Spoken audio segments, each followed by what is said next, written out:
نحمدہ ونصلی ونسلم علی رسولہ النبی الکریم الامین الرؤوف الرحیم اما بعد فاعوذ باللہ من الشیطان الرجیم بسم اللہ الرحمن الرحیم والذین هم لفروجہم حافظون صدق اللہ مولانا العظیم۔ سورہ المؤمنون 18واں پارہ کی آیت نمبر 5 میں اللہ نے ارشاد فرمایا کہ وہ جو لوگ اپنی شرم گاہوں کی حفاظت کرتے ہیں وہی فلاح پانے والے ہیں اور وہ کامیاب ہو گئے۔ حضور علیہ الصلوۃ والسلام کی مبارک حدیث ہے کہ مومن مسلمان کی حیا کی 70 سے زائد شاخیں ہیں، اور جس نے زنا کا ارتکاب کیا، بدکاری کی، تو اس نے اپنے ایمان کی ایک بہت بڑی شاخ کو کاٹ دیا۔ ناظرین، حیا ایمان کا ایک بہت ہی اہم ترین جز ہے۔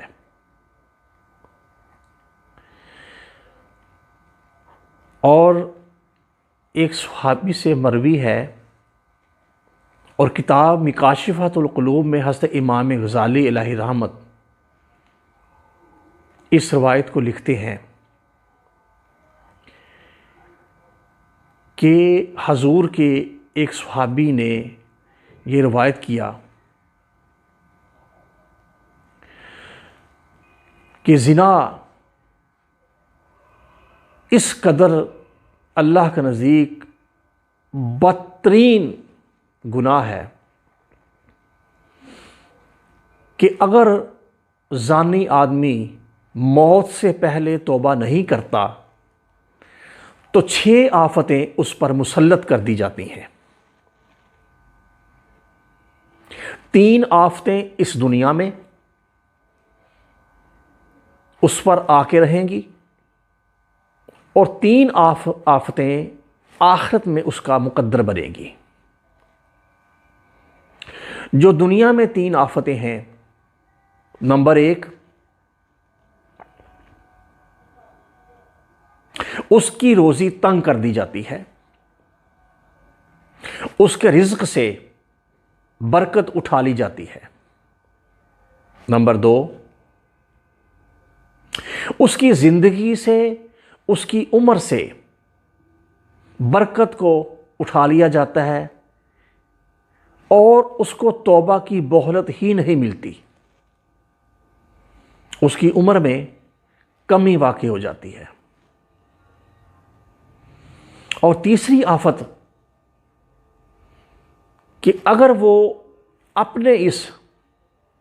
انتہائی شرمناک اور بدترین فعل سے باز نہ آیا اور اس نے توبہ نہ کی، تو عزرائیل علیہ السلام جب اس کی روح قبض کرنے آتے ہیں، اس کے چہرے کی رنگت سیاہ ہو جاتی ہے، اس کا چہرہ بگڑ جاتا ہے۔ اور جو آخرت کی 3 آفتیں ہیں کہ اس کے حساب میں انتہائی سختی کر دی جائے گی۔ دوسرا یہ کہ اللہ تعالی غضبناک ہوں گے اس پر، اور غضبناک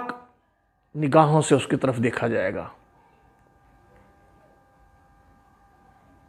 اور تیسری وادی جو جہنم کی انتہائی بدبودار اور انتہائی دہشت زدہ وہ طبقہ، وہ مرحلہ اور وہ درجہ دوزخ کا ہے، اس میں اس کو پھینکا جاتا ہے۔ تیسری جو اس کی آفت ہے وہ یہ ہے کہ روایات میں ہے کہ جب اس دوزخ کے اس درجے کا منہ کھولا جاتا ہے تو جہنم کے دوسرے دوزخی اس کی بدبو سے چیختے ہیں اور چلاتے ہیں۔ ناظرین محترم، آقا کریم علیہ الصلوۃ والسلام نے فرمایا کہ بعض لوگ، بعض افراد ایسے بھی ہیں کہ جن کے ہاتھوں سے زنا سرزد ہوتا ہے، ان کی آنکھوں سے زنا سرزد ہوتا ہے، اور ان کی زبانیں فحش گوئی اور بد نگاہی کی وجہ سے یہ اعضاء جو ہیں روز محشر زنا کے کھاتے میں، زنا کے دائرے میں، اگر کوئی شہوت کی نگاہ سے غیر محرم کی طرف دیکھے، اگر کوئی شہوت کی نیت سے اپنے ہاتھوں کسی کی طرف بڑھائے، اپنے ہاتھوں کو کسی کی طرف شہوت کی غرض سے اپنی زبان سے وہ فحش کلمات، ناظرین محترم، آج کے دور کا یہ بہت بڑا المیہ ہے کہ ہم کس قدر کہ جس کو اللہ تعالیٰ نے،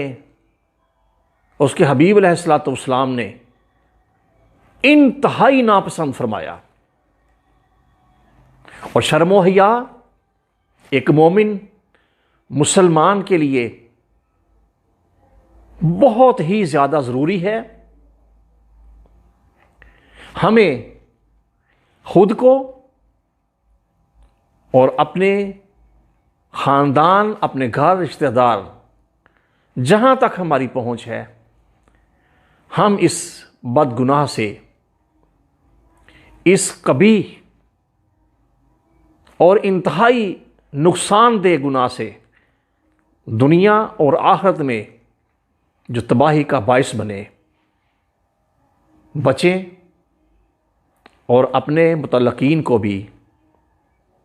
اس سے باز رہنے کی تلقین کریں۔ وآخر دعوانا الحمد للہ رب العالمین۔